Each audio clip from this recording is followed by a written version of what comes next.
bonjour à tous. Bien, bonjour.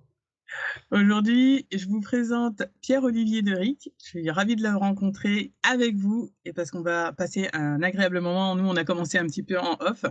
Je vais expliquer un petit peu peut-être comment je t'ai rencontré aussi et puis je vais te laisser le loisir, le plaisir de te présenter. Alors, je dirais plutôt comment je t'ai rencontré, puisque c'est... Enfin bref, on va en parler. Eh C'est ben vrai que justement, non, tu peux commencer. Allez, commence. Alors, c'était excellent notre rencontre, puisque j'ai fait une formation en hypnose régressive dans la lignée de Dolores Cannon, on aura certainement l'occasion d'en parler plus tard, faite par une personne qui s'appelle Séverine Barbier à Bordeaux. Et je faisais partie de la première promotion. C'est-à-dire que c'était une formation que j'attendais sans savoir que ça allait être elle depuis un moment. Et pof, ça s'est déclenché. C'était super. Parce qu'initialement, elle avait dit, bah non, je le ferai pas avant un an. Et ça s'est fait plus rapidement. Donc, je me suis précipité sur cette formation et c'était génial. On était, je sais plus, 16-18. Et puis, au fur et à mesure de la formation, elle disait qu'elle voulait faire d'autres formations, notamment une sur Paris. Et pendant la formation, elle avait fait une interview, un podcast, un truc comme ça. Et toi, tu t'étais manifesté en disant bah, c'est sympa, etc. Et j'avais mis l'idée auprès comment s'appelle notre amie Alors, Pardon. je disais Séverine, mais c'était Séverine, pas. oui, c'est ça, merci. Notre idée auprès de Séverine, parce qu'elle me demandait, mais comment est-ce que je peux accueillir les nouveaux, etc. Je lui dis, ben, un truc qui pourrait être sympa, c'est de faire comment dire, un je trouve le mot, Un parrainage. un parrainage. Oh là là, mais c'est terrible. Un parrainage entre nous, notre formation, on aura un peu de recul par rapport à l'autre formation. Et moi, j'avais tout de suite dit, ben moi, je voudrais que ma filleule soit à Nandina, parce que voilà, ça avait matché, il y avait eu ce contact d'âme entre nous que j'avais trouvé sympa. Donc voilà, c'est comme ça, moi, que je t'ai connu, et puis après, on a vécu plein de choses entre nous. Eh oui, en fait, ça a commencé en 2020, mais tu vois, les dates en ce moment, Ouais. ah oui, ça va vite, hein. On se rend plus compte là, ça y est. Alors oui, c'est vrai que c'est comme ça, en fait, qu'on s'est rencontrés. On a échangé, si mes souvenirs sont bons, au téléphone aussi, après. Mmh. Alors avant la formation, et c'était très drôle parce que Séverine parlait dans la formation, on fait de l'écoute thérapeutique, donc c'est, Thierry Tournebise qui a, avec son approche de la maïeusthésie, appris à accueillir les êtres, enfin a transmis comment accueillir justement les êtres dans cet amour, dans cet espace neutre, juste pour exprimer ses émotions, etc. On en parlera un peu plus tout à l'heure. Et moi, je sais que c'était un sujet qui m'intéressait. Je m'étais même demandé si j'allais pas me former à cette pratique juste avant, donc c'était assez drôle. Et la formation se faisait en même temps que celle de, de Séverine, donc j'ai dû faire un choix. Et mon choix a été celui de Séverine. Et juste avant donc la formation, avant que je débute, j'avais échangé un petit peu avec toi. Et quand on entame la formation, donc on commence justement par l'écoute thérapeutique. Et à un moment, elle explique que parmi les praticiens qu'elle a formés, il y en a notamment un qui s'était tourné vers cette approche plus que l'autre. Et je me suis dit, forcément, ça doit être Pierre-Olivier. Ouais, c'est vrai que j'ai bien accroché. Je trouve ça génial comme outil. On en reparlera plus tard. Ouais. Voilà. Donc en fait, c'est comme ça donc qu'on s'est rencontrés. Et puis plus tard, alors nous, on a continué d'échanger, mais ça a été surtout en 2022. Le temps passe tellement vite que des fois, je me rappelle plus non plus. 2021, 2022, non 2022, que j'ai proposé un regroupement, un collectif du coup de praticiens en hypnose, parce qu'on a commencé par ça, mais aussi en thérapie alternative et holistique, donc les soins énergétiques, médiums, etc. Le but, c'était de pouvoir échanger entre nous, de pouvoir expérimenter aussi, d'aller un petit peu plus loin qu'on pourrait le faire avec les consultants, parce que les personnes viennent pour des problématiques bien spécifiques. On ne peut pas aller toujours tester, sauf s'ils nous donnent leur accord, bien entendu, certaines choses. Donc, on le testait aussi entre nous. On allait un petit peu plus loin entre nous.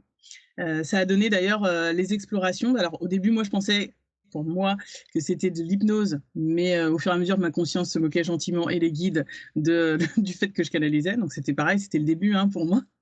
Il a fallu du temps pour que je me dise ah bah non, en fait, c'est pas de l'hypnose et que j'arrive à me rendre compte que je partais comme ça sans l'induction. Mais en tout cas, ça a été tout un cheminement et j'avais envie de continuer d'explorer. Et bah, c'est comme ça, en fait, qu'on s'est retrouvés, qu'on est, entre guillemets, des chercheurs, des explorateurs de la nature humaine dont je parlais et bah, de l'univers de l'invisible. Parce que je trouve que c'est un sujet tellement vaste que bah, c'est passionnant. Je trouve que c'est vraiment Oui, passionnant. et qu'on fait des échanges entre nous, on se fait des séances, et ça c'est super chouette, super intéressant. Je voudrais juste revenir sur la notion d'hypnose, puisque quand on dit l'hypnose, c'est comme quand on dit je travaille dans le bâtiment. Il y a vraiment tellement de spécificité, de subtilité, etc. Je trouve ça dommage parce que l'image d'Épinal de l'hypnose, c'est l'hypnose de spectacle qu'on voit à la télé et qui reflète pas vraiment ce que ça représente. Et donc il y a des gens qui sont euh, dans l'appréhension de se dire non, non, je veux pas faire d'hypnose parce que je veux pas qu'on me fasse faire des choses que j'ai pas envie de faire, style le canard ou la poule. Et en fait, c'est vraiment un tout petit bout de l'hypnose qui n'est pas du tout cet outil magnifique et merveilleux sur lequel on peut aller effectivement. L'idée, c'est juste simplement d'être en état modifié de conscience, c'est-à-dire qu'on élargit notre perception, on perçoit des choses qui sont plus larges que ce qu'on a l'habitude de percevoir. Et là, ça nous permet d'accéder à des informations qui sont magnifiques, géniales, sur soi, sur les autres. Et après, comme tu dis, l'exploration, on peut aller explorer des choses qui sont beaucoup plus larges. Il y en a qui le font très bien, Mathieu Monade et compagnie. Voilà, et ça, c'est vraiment, moi, quand je l'ai découvert, j'ai trouvé ça magnifique comme possibilité. Et c'est accessible à tout le monde, c'est-à-dire que c'est simplement s'autoriser à. C'est ça qui est génial. On peut le faire en démarrant par une séance pour soi. Moi, c'est comme ça que j'ai commencé. Je connaissais pas et j'ai découvert ça comme ça. Et là, pouf, ça a été l'explosion. Et je me suis dit, bah oui, c'est vraiment génial. J'ai envie d'aller plus loin, j'ai envie de me former et d'en faire mon métier. Oui, tout à fait. Alors, de toute façon, je pense que ça part d'un élan, quel que soit l'élan, Mmh. quelque part, Mmh. quel que soit l'appel. Et comme tu dis, c'est vrai qu'il y a différents types d'hypnose. On sait qu'il y a l'hypnose ericksonienne qui est beaucoup plus connue. On a des hypnoses qui vont permettre de déplacer, de remplacer. Nous, là, c'est vraiment une hypnose où on va aller bah, un peu, parce que c'est en lien aussi avec l'écoute thérapeutique, au fond, à l'origine de la problématique en fait de la personne, du sujet qu'elle est venue traiter, et parfois même des non-sujets qu'elle est venue traiter, puisque parfois on peut y aller pour le plaisir et découvrir, et se découvrir aussi à travers bah, des informations qui nous transmettent, que notre conscience nous transmet. Et c'est vrai qu'on commence par soi. J'ai fait comme toi, je me suis dit, est-ce que c'était utile ou pas de faire une séance et je me suis dit, ben, en fait, je me pose pas la bonne question. Non, en fait, je suis appelée, j'ai envie d'y aller, je sais pas ce que ça donnera. Et au final, oui, j'ai été bien, bien émerveillée et surtout surprise de de ce qu'il y avait dans la séance. Et puis surtout, justement, on parle de cet état modifié de conscience. On sait, hein, on est alors régulièrement dans la journée, on est en état modifié de conscience. Les moments un peu de vide où on est là et sans être là, c'est déjà un état modifié de conscience. Et d'ailleurs, c'est là qu'on a les idées, l'imagination, la créativité, la solution à certaines choses, des questions qu'on se posait. Et là, ça nous vient. Et en fait, c'est bon, c'est clair, c'est ça. C'est ça, tout ce qui est état méditatif, songeur, c'est un état modifié. Alors après, scientifiquement, ça s'explique, puisque dans le cerveau, on est en onde θ. Et ça nous arrive, c'est si on est comment dire, captivé par un film et puis pouf, qu'on se laisse emporter. Quand on est en voiture, par exemple sur l'autoroute et que ça devient monotone, pouf, on se laisse accueillir par ça. Ou entre la veille et le sommeil, on est dans cet état-là. Voire, c'est vrai que alors, pendant la nuit, on passe par différentes phases de sommeil et il y a des moments comme ça où on vit des choses qui, pour moi, ne sont pas que des simples rêves. Après, chacun ses croyances et chacun ses expériences. Oui. Après, c'est vrai qu'on parle de subconscient, mais pour moi, c'est déjà accès à justement plus grand que j'ai envie de dire, notre état conscience humaine. C'est bien plus large que ça. Et bon, du coup, moi, j'utilise plus trop ce mot, mais j'utilise vraiment ce côté expansion pour éviter le côté psychologie. Mais n'empêche que si on dit que 90% qu'on n'a pas accès à 90% de de toute l'énergie, de tout ce que l'on pourrait faire, de toutes nos possibilités, c'est pas pour rien. C'est qu'il y a une grande partie que l'on s'occulte d'une manière ou d'une autre, alors volontairement ou pas, hein, c'est comme tout. Mais c'est important d'aller voir là, en fait. C'est important, c'est sympa, ça nous permet d'avoir des informations sur nous, sur notre façon de fonctionner, sur aussi... alors, ça c'est pour soi-même. Après, on peut se faire aider par des personnes extérieures, parce qu'il y a des choses qu'on peut gérer soi-même et régler soi-même. Il y a des choses sur lesquelles c'est, de mon point de vue, plus sympa de se faire accompagner d'une personne extérieure, voire c'est même impossible de le faire soi-même. pour aller justement travailler sur des dysfonctionnements internes que l'on a, pour pouvoir les mettre en lumière, les transmuter, les guérir. Et bon, il y a tout un tas d'outils qui existent dans le côté holistique dont on parle, notamment l'écoute thérapeutique, l'hypnose, les soins, etc., etc. Et vraiment, pour aller vers le mieux-être de soi-même, vers la meilleure version de soi-même, je trouve que c'est vraiment très, très intéressant. Parce que comme tu l'évoquais tout à l'heure, on va aux causes et non pas aux conséquences. C'est-à-dire que, par exemple, si on a un bobo, ok, on met un sparadrap avec de l'alcool ou un antiseptique, c'est très très bien, ça permet de régler les conséquences. Ou quand une personne, par exemple, fait un burn-out, enfin, il y a une signification corporelle, son corps lui lance un signal d'alerte en lui disant, voilà, tu fais un burn-out, tu as un accident, tu as quelque chose qui fait que ton corps signifie qu'il y a quelque chose qui dysfonctionne. Donc ça, c'est très très bien de le régler. Et en même temps, je trouve ça très complémentaire et fondamental d'aller aux causes, c'est-à-dire de remonter et de chercher la cause qui a fait que le dysfonctionnement s'est présenté. Et ce qu'on propose comme d'autres est justement d'aller à cette source-là et de détecter, de mettre en lumière, de faire prendre conscience à la personne, si elle n'en a pas pris conscience, de le transmuter, de le guérir. Et ça, c'est merveilleux. Ouais, ouais. Bah, pour moi, tu as assez bien résumé, donc C'est bon, on est en phase alors. c'est ça. Bon, je pense que si, voilà, on a gardé contact aussi longtemps, c'est parce que justement, on est sur le même créneau d'avancement aussi, pour nous-mêmes, hein, parce que comme, les auditeurs, comme ceux qui écoutent, comme ceux qui ont expérimenté ou non d'ailleurs, il y a un moment où il faut commencer et le plus beau cadeau qu'on puisse se faire déjà, c'est d'y aller, en fait, tout simplement et de voir où Oui, ça oui. nous amène. Et après, c'est une question aussi de prise de conscience, voire des fois de coups de pied aux fesses. Ça. Euh, moi, j'ai eu une période de ma vie, la première période de ma vie, où j'étais très, très cartésien, très ancré dans la matière, complètement dans le système, où j'ai fait tout ce qu'il fallait, j'ai fait des études, un bac plus 5, 3 enfants, la maison, la voiture, le travail dans l'informatique, etc. Donc j'étais très, très ancré. Et en fait, j'ai eu des signes avant-coureurs de ce côté plus intérieur, dont j'ai pas véritablement tenu compte. Et puis il y a eu un moment où il y a eu un déclic, un basculement, une expérience qui a fait que waouh, ça s'est ouvert. Et là, j'étais dans un appétit très très important parce que je reconnectais avec une partie de moi-même que je n'avais pas nourrie depuis un moment. Et là, c'était quelque chose de magnifique. Donc ouais, il y a aussi un cheminement, quoi. Là, c'est mon expérience personnelle. Je pense qu'il y a pas mal de personnes qui sont passées par ce système-là aussi, qui fait on a eu une forme d'oubli. Voilà, on verra ceux qui adhèrent ou pas à ce concept-là.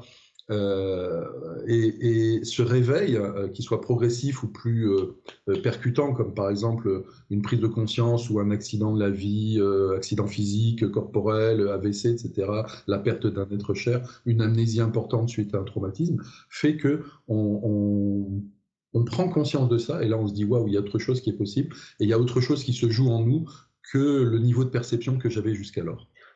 C'est ça. C'est ça.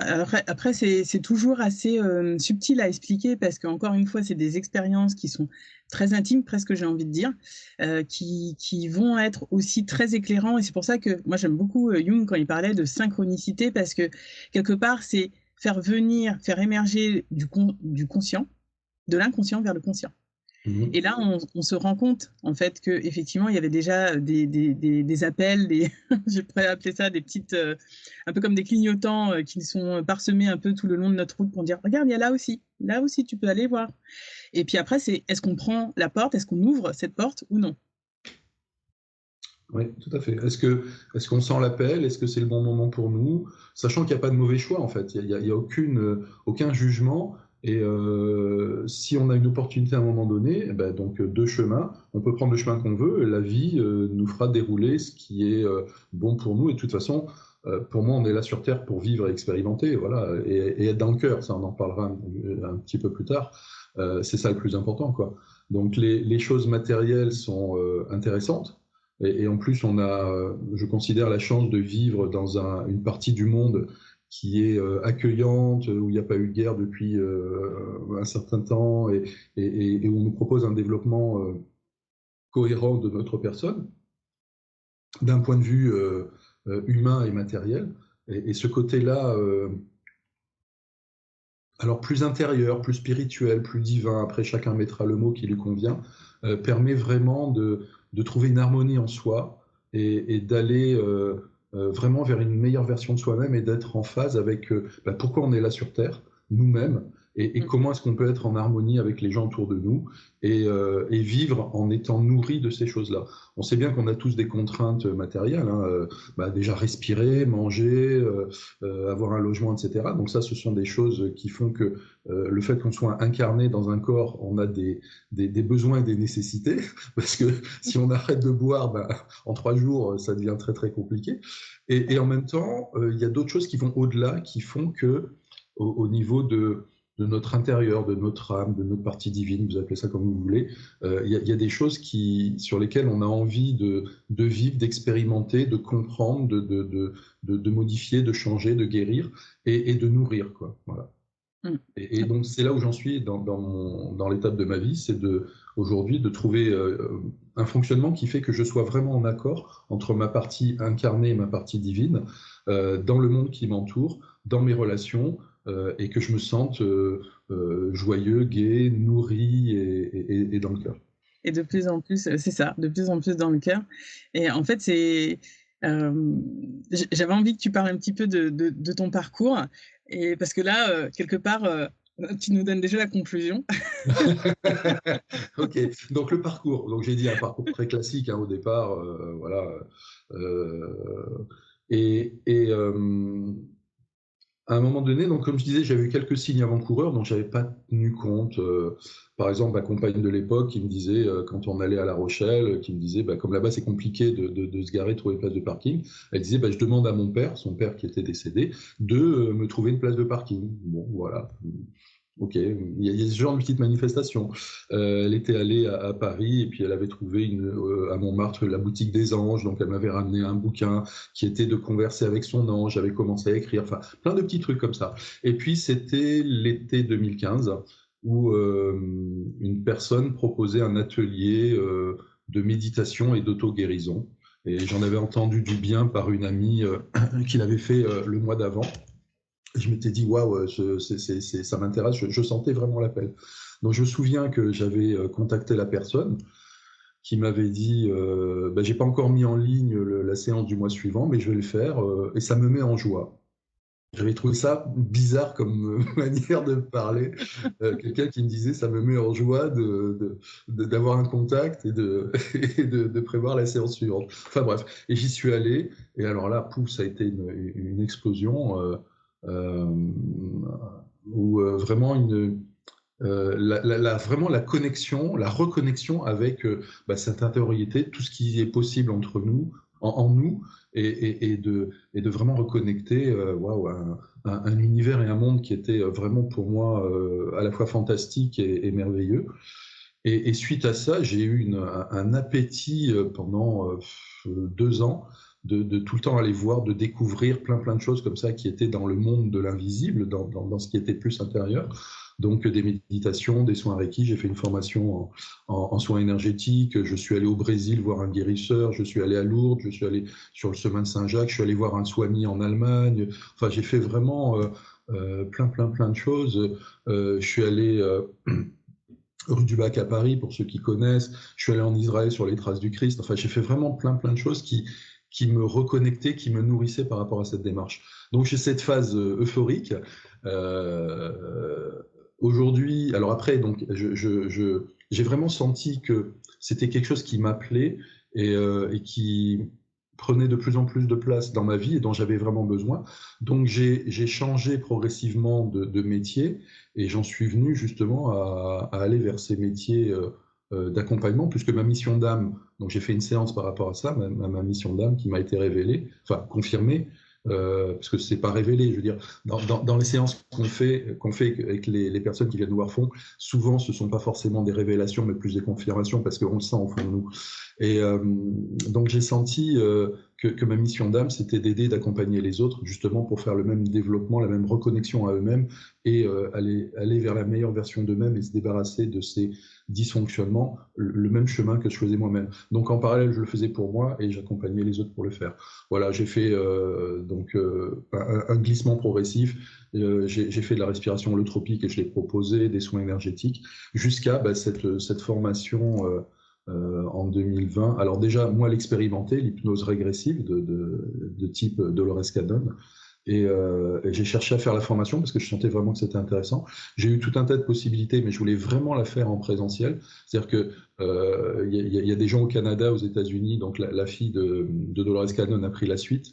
C'était en distanciel, ça me convenait pas.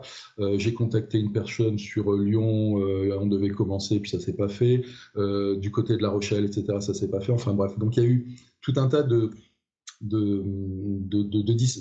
portes qui ne se sont pas ouvertes. Et puis j'ai contacté Séverine qui m'avait dit bah non, enfin oui, mais je le ferai pas avant un an. Donc je me suis dit bah c'est dommage. Et finalement ça s'est accéléré. Et en septembre-octobre 2020, j'ai pu faire cette formation et j'ai trouvé ça vraiment merveilleux. Je me suis dit ouais c'est vraiment ça. D'autant comme tu l'as évoqué que à l'intérieur de cette partie hypnose, il y a une partie écoute thérapeutique, donc issue de la myesthésie de Thierry Tournevis, qui moi m'a vraiment appelé. Et je trouvais ça très très complémentaire. Même si les objectifs ne sont pas tout à fait les mêmes, on pourra, si on a le temps, en reparler, sachant qu'en fait, pour moi, c'est juste une boîte à outils. En fait, on est là pour, en fonction de notre propre vibration et propre fréquence, attirer des gens qui vont venir nous voir, qui vont avoir le même besoin correspondant à ce qu'on aimait, et qui vont nous demander de les accompagner, de les aider, de les écouter. Et après, on se servira de tel ou tel outil. Ça reste des outils qui sont intéressants, et en même temps, les gens, dans le côté matière, ont besoin de savoir, de mettre des mots sur des concepts. Voilà, voilà, donc j'en ai fait mon métier. Depuis, je me suis formé aux annales akashiques, à la médiumnité. Là, récemment, j'ai fait de la PBA, psycho, bio, acupressure. Voilà, il y a plein de sujets, plein de choses qui sont intéressantes. Et ce que je trouve génial aussi, c'est que initialement, moi, j'ai fait alors, etc., qui prenait beaucoup de temps. Et c'est un peu, si tu veux, ce qui m'embête en fait. Je vais te reprendre juste parce que c'est un petit peu coupé. Quand tu as dit que tu as fait donc une autre formation il n'y a pas longtemps, et puis là, c'est un petit peu coupé. Du coup, pour être sûr de bien entendre. Moi, de mon côté, je ne l'ai pas senti. Oui, donc récemment, c'est PBA, psycho-bio acupressure. Donc, c'est un système basé sur les méridiens chinois, sur lesquels on provoque des acupressions. Donc, un peu comme l'acupuncture, mais ça se fait avec le doigt, où on appuie sur certains méridiens. Et il y a différents circuits qu'on répète 3 fois et qui apaise des tensions, de la colère, du manque de confiance en soi, etc., etc. Et là, encore une fois, on travaille sur les conséquences. C'est-à-dire qu'il y a une manifestation d'une émotion qu'on calme par la PBA. Pour moi, c'est en complément aller chercher la source, la cause, qu'est-ce qui fait que, et c'est là qu'avec des outils comme l'écoute thérapeutique, comme l'hypnose, on peut y travailler. Donc c'est très complémentaire. Voilà, c'est assez ludique et puis ça peut se faire assez rapidement, parce que c'est vrai que une séance d'hypnose, ça dure 3-4 heures, une écoute thérapeutique, ça dure 2 heures. Donc ça prend un certain temps, alors que de la PBA, ça peut se faire en 3-4 minutes, quoi. Donc voilà, la finalité n'est pas tout à fait la même. Oui, donc j'en étais que j'ai fait un cursus classique, Bac plus 5, et que c'est ce qui m'embête, enfin en tout cas moi, ce qui me correspond plus, c'est-à-dire que aujourd'hui en France, si on veut faire un métier, on nous dit bah ok, donc il faut passer le diplôme, il faut faire X années d'études, etc. Je l'ai fait aussi en gestion du patrimoine, et moi je ressens plus les choses de manière dans mes ressentis, dans mes émotions, si quelque chose ne me correspond pas. Donc, par exemple, la formation en PBA, ça s'est fait en une soirée. Et c'est comme ça que je fonctionne maintenant. C'est-à-dire que je ressens les choses et je sens si ça me correspond ou pas et si j'ai un appel, une reconnexion qui va faire que je vais être pertinent dans la pratique et le transfert, la transmission de cette connaissance, de ce savoir-faire et de cet accompagnement. Voilà, je vois au Brésil, ils ont tous 2-3 métiers et puis ils ont tendance à dire bah, t'as envie de faire quelque chose, bah, vas-y, fais-le. Et si tu te casses la figure, bah, c'est très très bien parce que ça te fait de l'expérience et tu vas pouvoir la valoriser pour continuer à faire autre chose. Voilà, donc c'est plus ma façon de faire. Pour expliquer rapidement mon parcours, entre guillemets, qui est un parcours assez classique pour pas mal de personnes que je côtoie.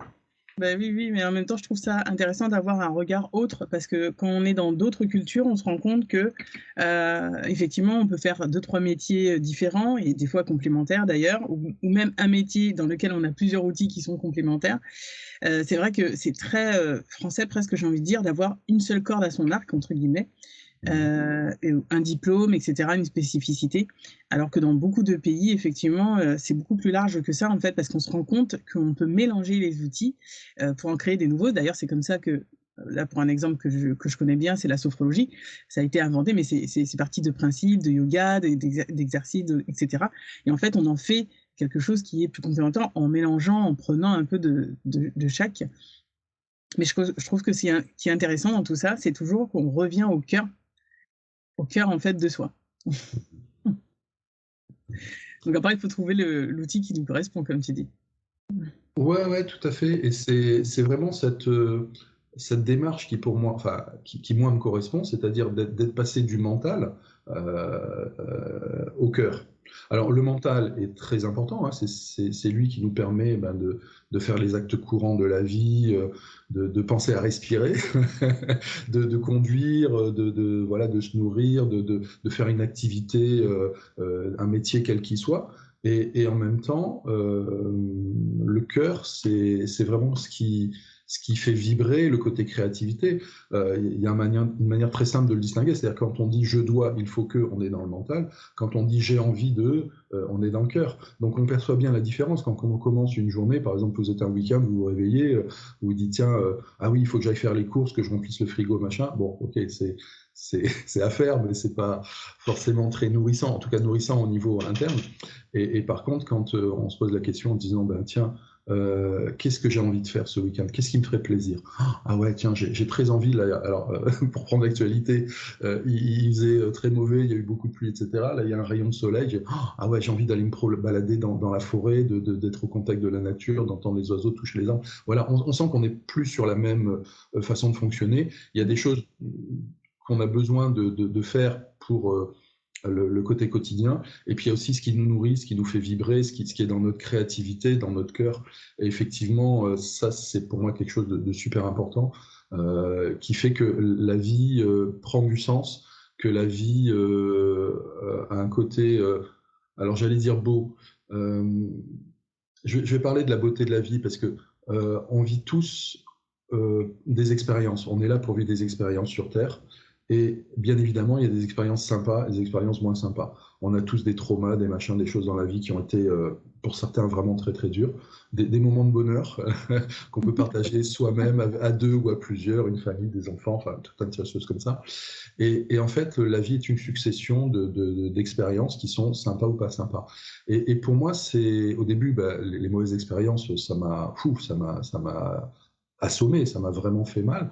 Et puis finalement, avec cette façon de voir les choses, d'évoluer, de voir ça de manière différente, eh ben, je me dis, OK, il y a des expériences, et puis celles qui sont compliquées, difficiles, de toute façon, on peut les surmonter, c'est-à-dire que toutes les expériences difficiles qu'on a, on arrive à en sortir, et il y a une leçon à en tirer, il y a des choses à apprendre, et ça nous permet d'intégrer des choses qu'on avait intégrées dans la vie. Donc finalement, oui, je parle de beauté de la vie, parce que même si tout n'est pas rose et que bah, il y a des hauts, il y a des bas, et voilà. Et puis en ce moment, je suppose que comme moi, tu en vis pas mal. Globalement, je trouve que la vie est belle et c'est super sympa. Et donc ce côté nourrissant, c'est vraiment ce côté cœur, créativité, intuition, ressenti, émotion, qui fait que ça nourrit et ça donne envie de faire plein de choses. Oui, oui, c'est ça. Et tout à l'heure, tu parlais de burn-out, ceux qui font justement des burn-out, des choses comme ça, quand on part sur un mal-être profond, hein, parfois, c'est souvent qu'on n'a pas justement écouté, alors que ça soit son corps, qu'on ait écouté ses ressentis, qu'on ait écouté les moments où on avait besoin de temps pour soi, de calme. Parce que c'est vrai que la société, enfin, en tout cas en France, je vais peut-être parler que de la France, je vais peut-être pas parler de tous les autres pays, parce que chacun a un système différent, même s'il y a des choses des grandes lignes qui se ressemblent.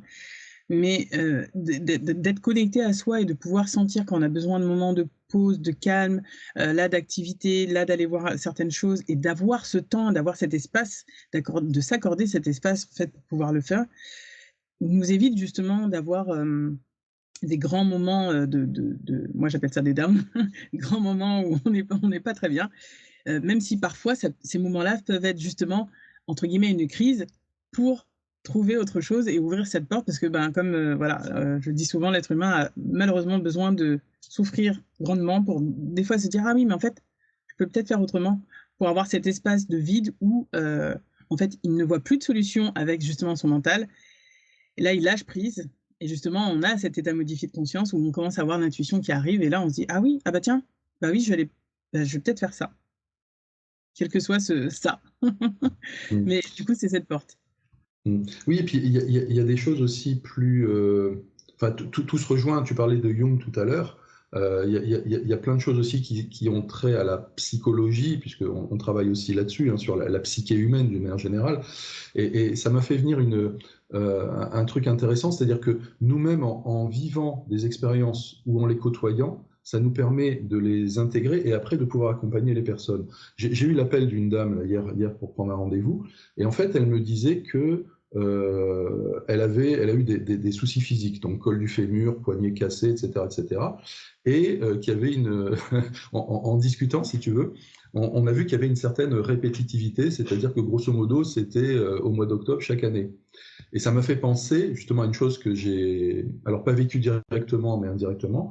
Un jour où j'avais fait une constellation familiale, il y avait une personne qui avait des galères à chaque mois de janvier. C'est-à-dire la voiture qui tombait en panne, elle avait un problème physique, etc. Donc ça se répétait d'année en année. Et elle avait des galères au mois de janvier.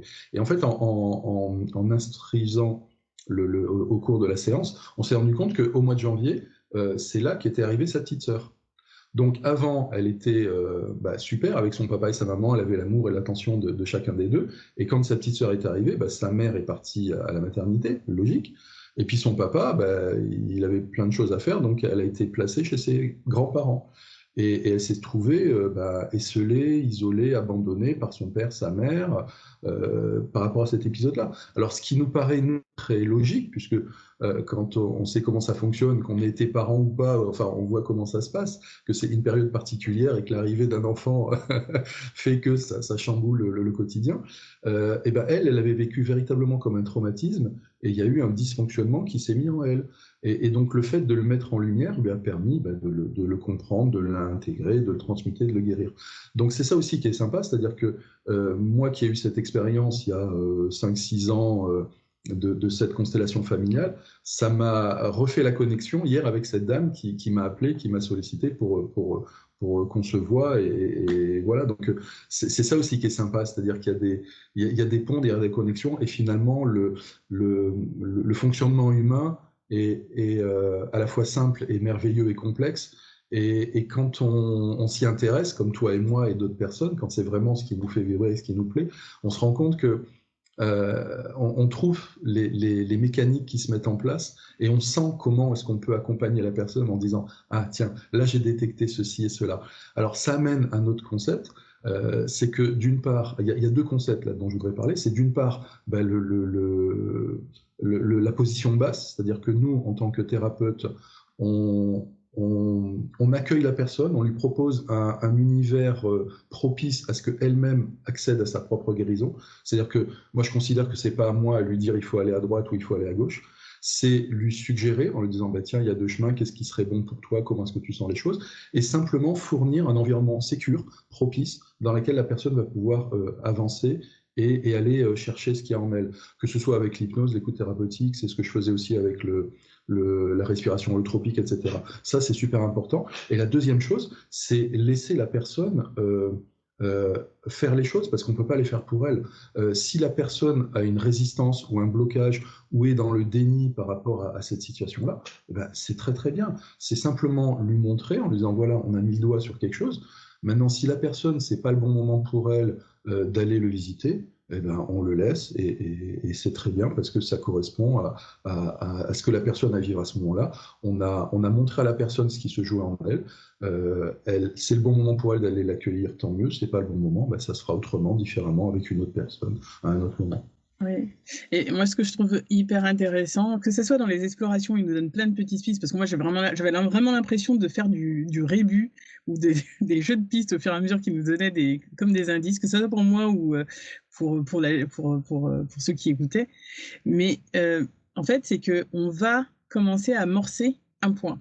Et c'est-à-dire que justement, si on fait une séance et que la personne, elle est pas toujours prête, entre guillemets, ou pense ne pas être prête, parce qu'en fait, c'est toujours au bon moment.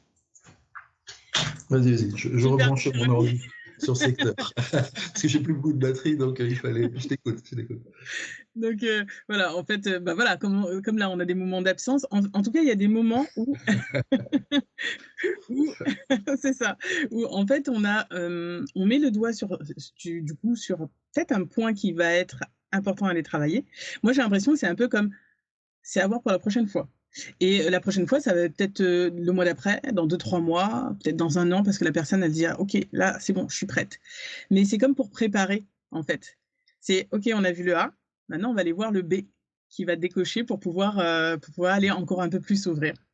Et je trouve que c'est merveilleusement bien fait, sans forcer. Ouais, ouais. Ce qui est très sympa aussi, c'est que des fois, on pense à une chose et il y a un sous-jacent qui apparaît auquel on n'avait pas pensé. Quelque chose pour reprendre les pelures de l'oignon, une pelure d'oignon qui est plus profonde. On se dit, bah voilà, il y a quelque chose qui ne va pas, je sais pas, je manque de confiance en moi, etc. Je pense que c'est ça. Et en démarrant une séance, en la faisant, en fait, la personne et nous qui l'accompagnons, on se rend compte qu'il y a quelque chose de, de sous-jacent, de plus profond qui fait que. Et ça, c'est merveilleux parce que quand c'est remonté à la lumière, ça permet une prise de conscience de la personne de dire ah mais oui, j'avais pas pensé à ça. Et rien que ça lui permet d'avancer énormément. Ça lui fait faire un pas de géant en avant. De Et géant. après, bah, tout le travail qu'il peut faire. Ouais. Et d'ailleurs, on le voit, le avant et le après la séance. Alors, bien sûr, chaque séance, on le réceptionne différemment, mais il y a quand même un soulagement et un j'aurais pas pensé. Oui, oui, oui. Moi j'ai vu des gens comme ça, vraiment, ils étaient très rayonnants à la fin de la séance. Bon, après il y a des fois aussi où la personne peut retomber après dans son état, entre guillemets, précédent. C'est juste pour dire que on n'a pas de baguette magique. Les choses se font comme elles se font. Il y a des fois où il y a vraiment des moments de libération et des choses qui sont waouh, magiques et la personne touche du doigt quelque chose de très très beau. Il y a d'autres fois où, en le touchant, ça a besoin d'intégration, de maturation dans son fonctionnement. Et le changement n'est pas immédiat. C'est pas une baguette magique. C'est pas quelque chose qui va faire que la personne du jour au lendemain va passer d'un état compliqué à un état radieux dans sa vie. Voilà. En général, les gens, en fait, nous, on vit tous des traumatismes qui prennent leurs racines il y a un certain temps dans notre enfance, etc. Donc, comme ces traumatismes sont là depuis longtemps, c'est pas en un coup de baguette magique, enfin en une prise de conscience que les choses vont changer. C'est aussi une question de changement de la manière dont on voit les choses, dont on les ressent, de comportement. Donc il n'y a pas non plus de baguette magique qui fait que. Enfin, des fois il y en a, parce qu'il y a des trucs qui vraiment. Moi, ce que j'ai vécu l'été 2015, c'était waouh, vraiment quelque chose, paf, qui a été un déclencheur pour autre chose. Après, dans d'autres sujets, dans d'autres contextes, ça peut prendre plus de temps. Et il y a des personnes qui ont besoin de temps, qui ont besoin d'intégrer, et ça, c'est complètement respectable. Ça. Alors moi, je dis toujours que il faut surtout voir comment on le sent, parce que des fois, il y a une séance, comme tu dis, ça va suffire. Et puis, il y a une séance où, hop, on va mettre le doigt sur autre chose et on sent qu'on a besoin de continuer un peu le chemin. Après, comme je le dis souvent, le but, c'est pas d'aller en thérapie tout le temps, c'est pas d'aller voir quelqu'un tout le temps, mais surtout quand on sent l'appel, parce qu'il y a des moments, on a besoin aussi de temps de pause, d'intégration, qui pourra nous prendre selon chacun, ça peut aller de quelques jours. Moi, je sais que j'ai fait des séances où, waouh, juste après, ou même pendant la séance, je prends conscience de certaines choses, et je me dis: «Waouh, quand même!» et puis, des fois, ça peut être dur et dur à entendre aussi parce que, bah, même dans les que ça soit dans la matière, j'ai toujours envie de dire ça parce que mais les 2 sont reliés, hein, que ça soit dans la matière et dans l'invisible, quand ils nous disent, quand on sent des choses sur lesquelles, bah, parfois ça joue un peu avec notre ego ou par rapport à ce que nous, on a pensé comme, ce qui était correct ou on fonctionne comme ça, quoi, donc bah, pourquoi ça changerait? Pour plein de raisons. à ce moment-là, on arrive à voir que, en fait, non, il y a une autre façon de fonctionner et que finalement, effectivement, il va parfois nous falloir un peu de persévérance, surtout quand on a des schémas qui sont installés depuis très longtemps, d'en sortir. Et là, encore une fois, ça va dépendre de notre résilience, de notre état quelque part, j'ai envie de dire, mental, mais là, vraiment au niveau, psyché et pas seulement, enfin, il y a plusieurs choses, en fait, pour moi qui se jouent à ce niveau-là, que ça soit neurologique et cetera. Et c'est pas forcément lié qu'à la volonté de vouloir en se disant: «On va changer» et donc la volonté, ça va déjà donner un coup de pouce, mais c'est pas que la volonté, c'est pas que avec la foi, il y a des choses qui vont s'éclairer et changer du jour au lendemain. Oui, c'est ce que tu évoquais tout à l'heure, c'est-à-dire le côté conscient et le côté inconscient. Et quand on sait que c'est l'image de l'iceberg, c'est-à-dire que le côté conscient n'est que la partie immergée et que l'inconscient représente la majorité de ce qui est sous la surface visible, ça montre bien qu'on est des êtres très, très évolués, très développés et qui en même temps avons un mode de fonctionnement complexe et tout ça, on n'en a pas conscience dans notre quotidien. C'est-à-dire que si on fonctionne en mode, entre guillemets, automatique, métro, boulot, dodo, c'est pas on n'a pas cette conscience-là. Donc c'est ça aussi, c'est de vraiment se poser des questions, de sentir qu'il y a autre chose qui nous anime ou qui nous perturbe, et de faire vraiment cette démarche-là, de se dire bah, j'ai envie de changer les choses en moi. Ça se fait pas non plus, comme tu dis, forcément rapidement. Et après, bah, il y a tout un tas d'accompagnateurs, de thérapeutes, d'outils qui font que, et je te rejoins, il y a pas, pour moi, on passe aussi par des phases et des besoins à certains moments de notre vie. Moi, par exemple, j'ai fait de la biodanza pendant une année complète, c'était génial. Maintenant, j'en ai plus du tout l'envie et le besoin, quoi. C'est quelque chose, je suis passé par là et j'évolue vers d'autres choses. Donc, voilà, il y a tout un tas de choses aussi comme ça qui font partie de la vie et ce qui est très intéressant et très chouette. Enfin, en tout cas, moi, voilà, il y a des gens qui font des métiers par lesquels ils sont passionnés. Moi, par exemple, la comptabilité, c'est un truc que je n'accroche pas. Et il y a des gens qui sont passionnés. Donc, chacun son rayon. Dans mon domaine, je trouve ça vraiment merveilleux et super intéressant. Oui, c'est en ça aussi qu'on est, du coup, comme, assez complémentaires. Chacun, a, son domaine de prédilection et c'est très bien comme ça parce qu'on pour l'instant, en tout cas, je le dis comme ça, on ne peut pas être sur tous les fronts. Peut-être que quand on aura vraiment plus de corps ou assez éthéré, on pourra être voilà. Mais là, comme on est en train d'expérimenter cette vie-là et à cette époque-là, on sait qu'on a besoin de temps, quoi et «d'outils» entre guillemets pour pouvoir, avancer. Ouais, et tu vois, ce qui m'intéresse maintenant, c'est d'aller au-delà du simple contact avec des gens. Bon, après, tu sais, on parle de feeling, il y a des gens avec qui on a du feeling et d'autres pas. Mais quand je Mmh. rencontre quelqu'un, bien sûr, il y a le côté bonjour, machin, convention, etc. Et puis, on a tous mis en place des carapaces par rapport au dysfonctionnement qu'on a vécu dans la vie plus jeune. On a tous mis en place des carapaces, des codes sociaux, etc., qui font que quand on rencontre quelqu'un, on ne va pas se dévoiler. Et c'est très bien. En même temps, moi, ce qui m'intéresse, c'est d'aller au-delà. C'est-à-dire, quand je rencontre quelqu'un, c'est de percevoir au-delà qui elle est, quelles sont ses failles. Parce que, effectivement, en ayant des failles, ça montre qu'on va vers ce travail-là, ceci, cela, et qui on est. Et mon retour d'expérience, c'est que, au départ, moi, j'étais quelqu'un de très, avec beaucoup de carapace, de très tendu, de très taiseux, et je voulais pas me dévoiler. Et au fur et à mesure que je l'ai fait, je me rends compte qu'aujourd'hui, finalement, plus j'expose mes failles, alors bien évidemment dans un environnement bienveillant, hein, on est d'accord, je ne vais pas aller sur la place du village pour clamer ça, mais je veux dire, quand je suis dans un week-end, une formation, là je fais par exemple une formation tantra cet été, il y avait un environnement bienveillant, et quand c'est bienveillant et qu'on est accueilli, je trouve que plus on s'exprime soi-même, plus on, on, on expose nos fragilités, nos dysfonctionnements, nos failles, plus derrière, c'est guérisseur, ça permet de se guérir. Donc plus on s'explose, plus on gagne, plus on guérit, plus on récupère. Et finalement, ce fonctionnement-là est génial, même si au départ, je ne pensais pas du tout à ça.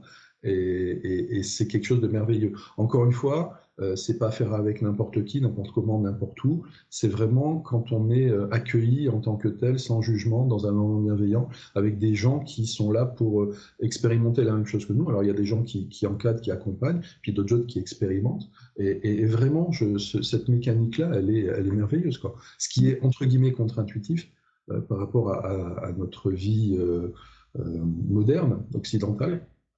Parce qu'il y a d'autres peuples, par exemple en Asie, qui ont un rapport, par exemple, je parlais du tantra, donc qui est basé sur un contact avec la peau et justement une forme de thérapie par le toucher, par le massage.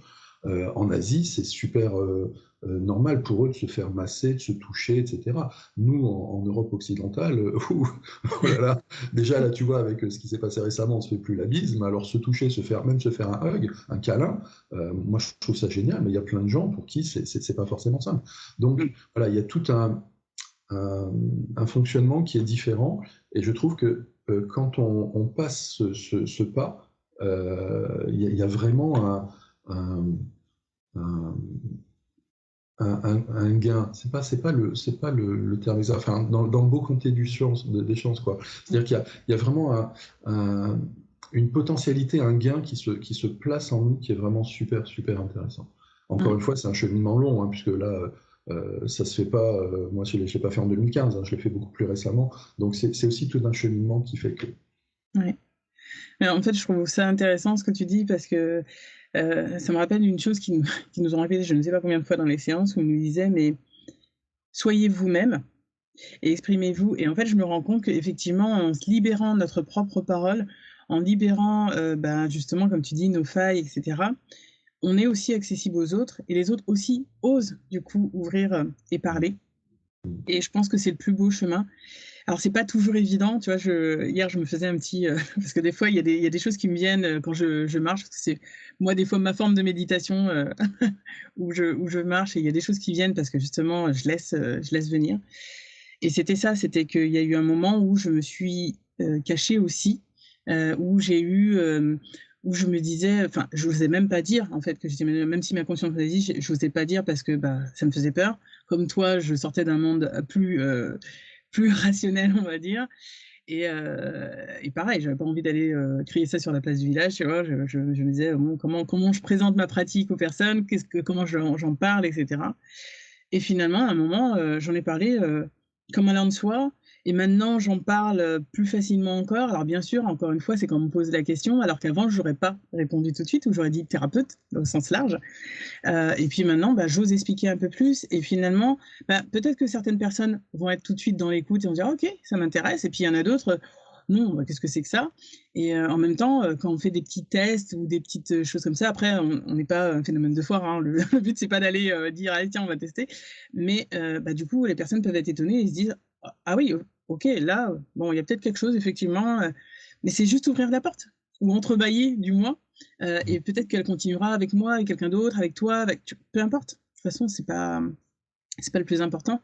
Et en fait, c'est ça qu'ils nous disent par allez-y, soyez vous-même, osez en parler, osez dire.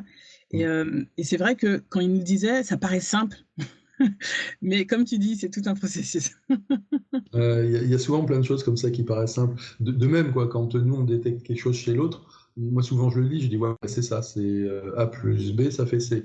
Après je dis, c'est très très simple à dire, c'est beaucoup moins évident à l'intégrer, à le mettre en œuvre. On est bien d'accord. Là, ça me faisait penser, tu sais, à être vraiment soi. Et je trouve que c'est génial. Et justement, tout ce cheminement que j'ai fait et que je continue à faire, parce que c'est infini, c'est vraiment pour moi, de me centrer sur moi. Et je sais que tout est en moi. Tout l'amour dont j'ai besoin est en moi et tout est en moi. On reviendra juste après sur la notion d'amour.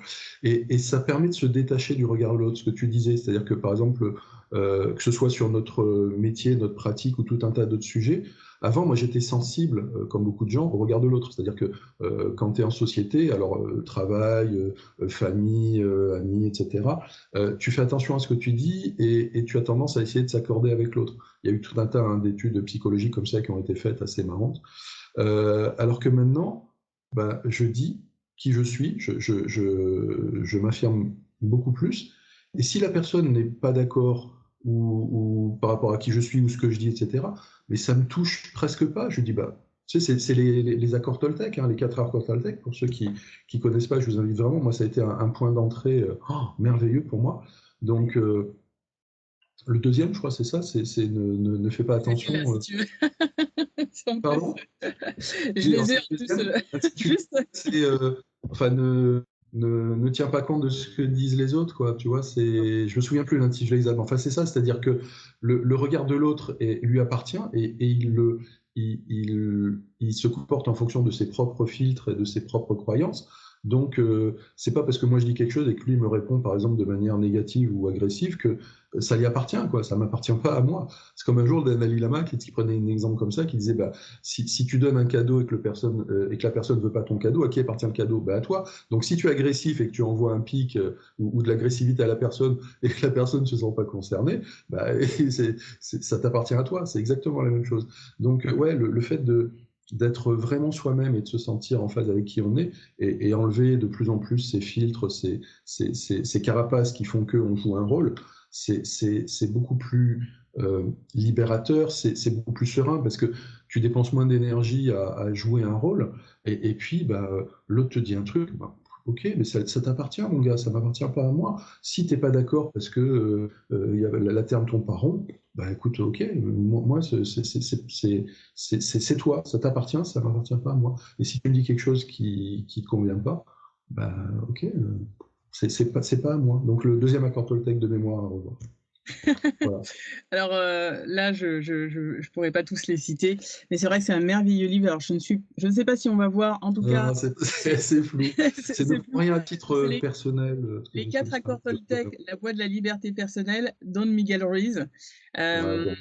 Moi, je sais que ça a été. Alors, je peux te le dire là, du coup, le premier accord Toltec, c'est que votre parole soit impeccable.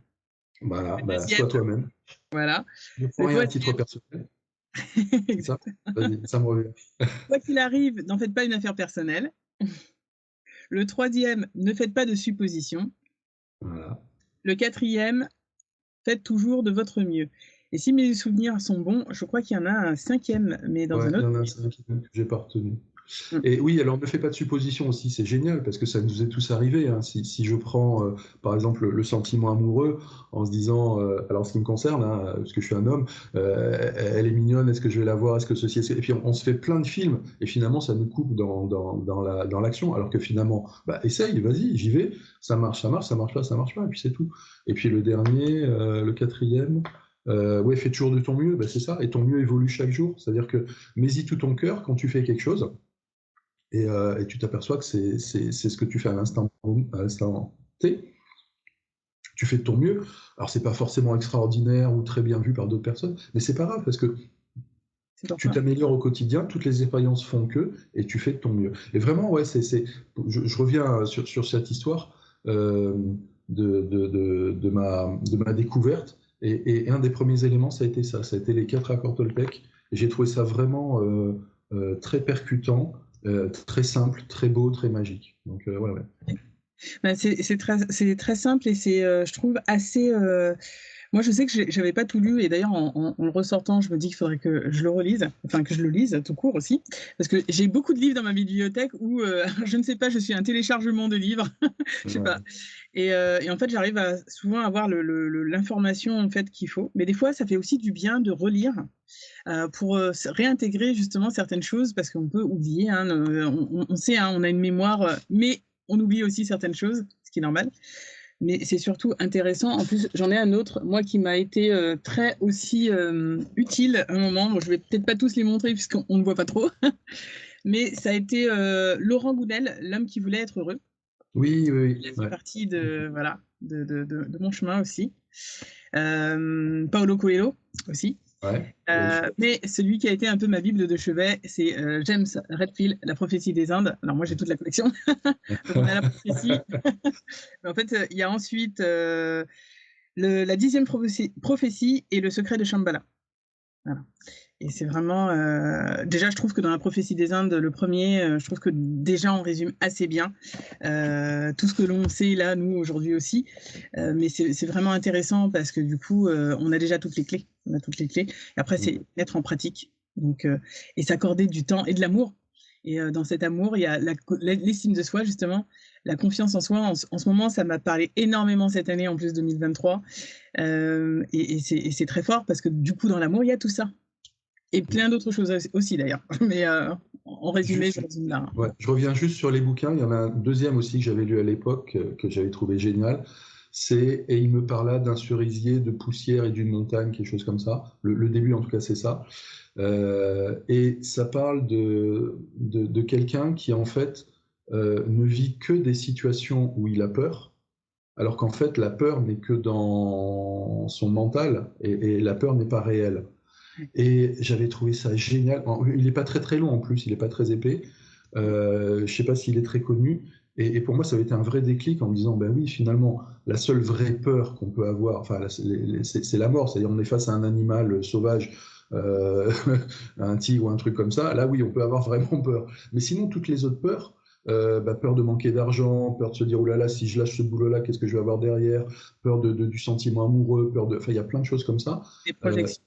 Voilà, on se rend compte que finalement, à la fois, comme tu dis, ce sont des projections, et puis d'autre part, une fois qu'on les expérimente, qu'on vit, bon, ça peut ne pas être agréable, hein, on est bien d'accord, mais on s'en sort toujours. Et c'est waouh, tu te dis après coup, il n'y a pas à avoir peur. Allons-y, profitons de la vie, expérimentons, allons de l'avant. Et ça a été vraiment un bouquin, et il me parla d'un cerisier, de poussière et d'une montagne, un truc comme ça. Et c'était magnifique, magnifique, parce que ça m'a vraiment montré que les peurs sont intérieures et elles ne sont pas véritablement réelles. Et en plus, bon, j'aurais tendance à dire qu'aujourd'hui, on nous met dans un système de peur bien ancré en disant attention, vous allez avoir des coupures de courant, de ceci, de cela. Non, non, non, moi je continue. D'ailleurs, j'ai coupé les infos depuis 3-4 ans, je regarde plus et je suis en moi, dans mon intériorité, et je fais ce qui me plaît, je fais ce qui me correspond, je fais ce qui me nourrit, et le reste, voilà. Enfin bref, voilà, c'était une parenthèse. pour parler du deuxième bouquin. Et ça fait 3 ans, pareil, que je n'écoute plus les infos, je ne sais même plus la météo. Moi, je regarde la météo ou je demande intérieurement quel temps il va faire. Voilà. Et puis voilà. Non, mais c'est vrai qu'on nous fait vivre dans un système de survie, de peur en permanence, et du coup, qui crée de la survie. Et en fait, l'air de rien, on ne s'en rend pas compte, mais ça crée aussi énormément de stress, de toxines en nous, etc., qui nous empêchent en fait de nous rendre compte qu'on est totalement libre. Et quand je dis ça, je sais aussi que ça peut être violent d'en prendre conscience, parce qu'on a plein de choses. Je l'en ai fait l'expérience il y a encore quelques jours, donc je m'en rends encore compte qu'il y a plein de choses en fait sur lesquelles on s'enferme, on se dit on ne peut pas. Alors qu'en vrai, on peut. Bien sûr. Et nous, on est déjà bien avancé sur ce chemin-là, et on a encore des choses à faire. Donc effectivement, pour des gens qui, entre guillemets, partent de zéro, il peut y avoir un gap, un delta important, et ça peut être choquant Voilà. Après, moi, je suis très confiant dans la nature humaine, et on peut y arriver, on y arrive, c'est un chemin merveilleux. Et je suis toujours très bienveillant, Dieu merci en général, vis-à-vis de ces personnes-là, parce que je me dis, moi aussi, il y a 10 ans, il y a 20 ans, j'étais comme ça. Donc, pas de jugement, et puis on a tous expérimenté. Alors là, on va ouvrir un autre volet qui est l'âme et l'incarnation dans différents corps.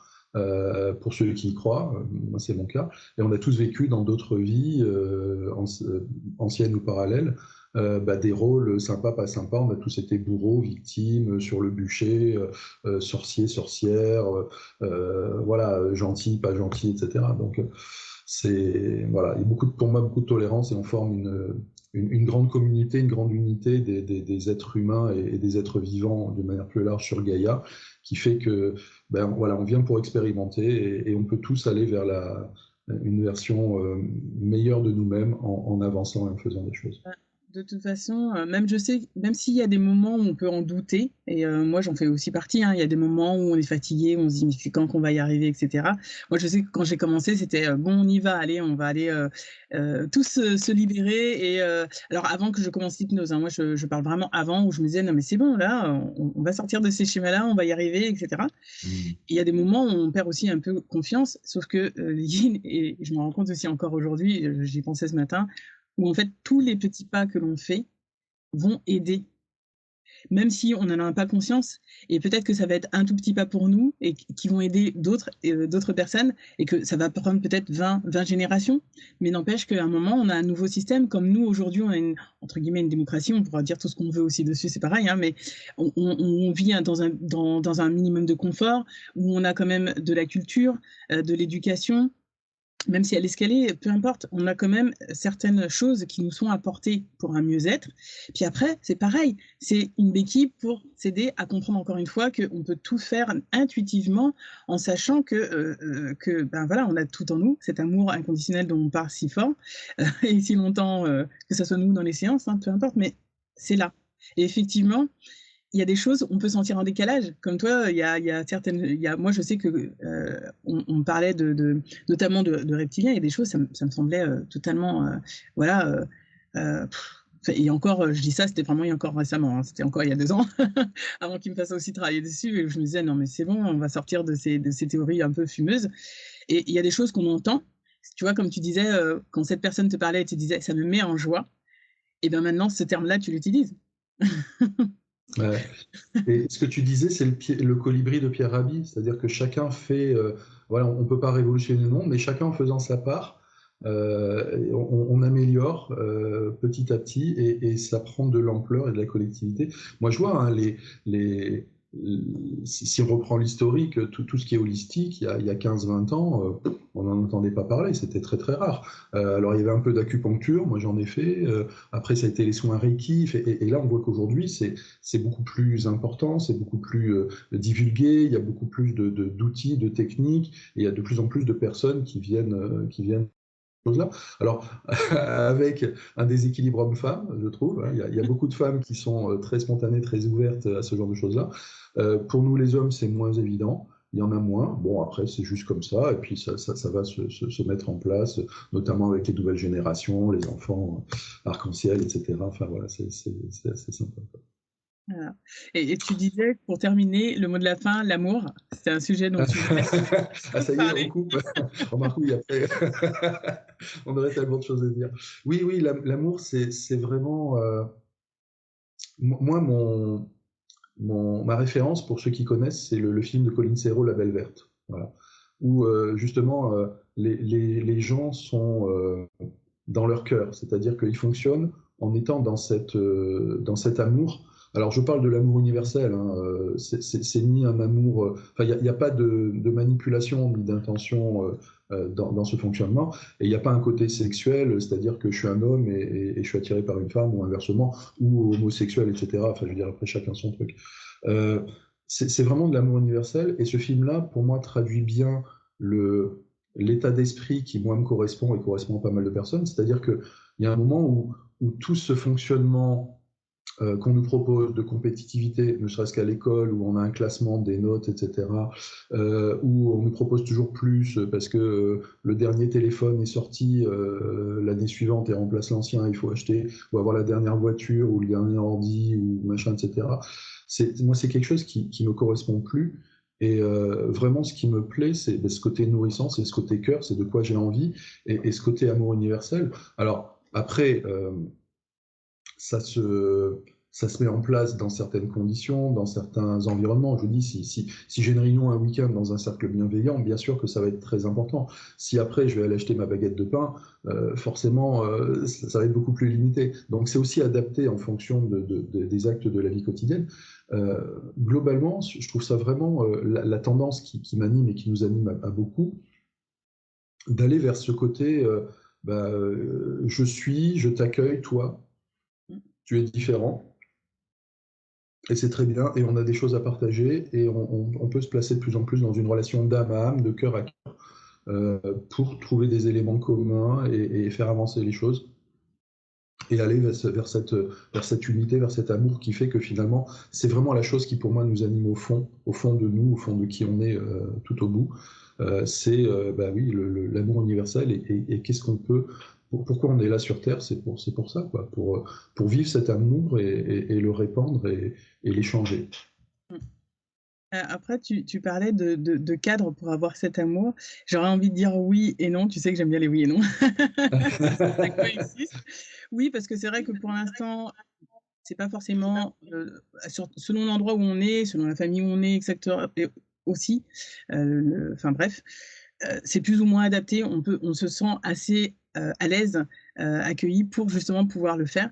Et puis en même temps, j'ai envie de dire, c'est semer aussi un peu d'amour autour de soi, et ça peut prendre plein de formes différentes, que ça soit, et tu me l'avais dit déjà dans un exemple où tu vas donner un conseil à quelqu'un dans la rue qui va demander quelque chose, et justement tu lui ouvres un petit peu les portes. Alors je sais pas si tu vas t'en souvenir, mais c'était quelqu'un qui t'avait abordé, qui t'avait demandé de l'argent, et tu lui avais donné une petite astuce pour voir. Voilà, Ouais, ouais, voilà. Et ben rien que ça, c'est de l'amour. ouais, tout à fait. Voilà, et juste bah, d'aider une personne qui a un peu de mal à monter l'escalier, porter ses courses, ou lui parler ou tenir la main à quelqu'un pendant que bah, il a besoin d'aide, par exemple, ou appeler le SAMU, peu importe. Mais en fait, c'est aussi déjà une forme d'amour, et c'est aussi ne plus être que dans son, comment je pourrais dire ça, dans sa bulle un peu métro boulot dodo, où on ne voit rien entre guillemets, à part la route qu'on doit faire. Mais c'est ouvrir un petit peu, rien que ça déjà, ouvrir un petit peu autour de soi en se disant bah tiens regarde. Là, il y a un oiseau qui se pose sur la branche. Bah là, il y a une mère avec son enfant, un père avec son enfant, un père avec son chien. Peu importe. Mais tout ça, c'est déjà aussi un petit peu ça. Et comme tu parlais de la beauté, moi j'appelle ça aussi la beauté, la poésie dans la vie, où on se rend compte que finalement l'amour est partout.